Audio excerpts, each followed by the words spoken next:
ప్రతి ఒక్కరికి నేను చెప్పేది ఒకటే, ఎవరైతే మీ దానికి వచ్చి బాబు నాకు ఓటు వేయండి అని అడుగుతారో మనం వాళ్ళ నుండేసి నీ క్వాలిఫికేషన్ ఏంటి అని అడుగుదాం. సో తల్లిదండ్రులు ఒక్కసారి ఆలోచించండి, స్టూడెంట్స్ ఒక్కసారి ఆలోచించండి.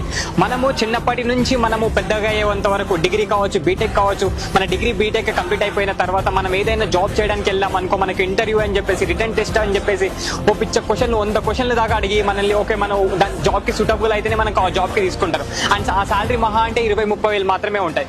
సో మనకు వచ్చే 20-30 వేల శాలరీ కోసమే ఇన్ని ఇంటర్వ్యూస్, ఇన్ని ఎగ్జామ్స్ అలాంటివన్నీ కండక్ట్ చేస్తున్నప్పుడు 5 సంవత్సరాలు మనని, మన ఊరిని పరిపాలించడానికి వస్తున్న వాళ్ళకి వాళ్ళ క్వాలిఫికేషన్ ఏంటి, వాళ్ళు ఏం చేస్తారు, ఎక్కడి నుంచి వస్తున్నారు, వాళ్ళ బ్యాక్గ్రౌండ్ ఏంటి, ఇప్పటివరకు వాళ్ళు ఏం చేశారు, మనకి హెల్ప్ చేస్తారా చెయ్యరా, మన ఆపదలో ఉంటే మనల్ని ఆదుకుంటారా లేదా, ఇన్ కేసు వాళ్ళకి గవర్నమెంట్ నుంచి బడ్జెట్ రాకపోతే వాళ్ళు ఏడికెళ్ళి తెచ్చి బడ్జెట్ మన ఊరిని బాగుపరుస్తారు, అలాంటివన్నీ తెలుసుకున్న తర్వాతనే ఓటేద్దాం.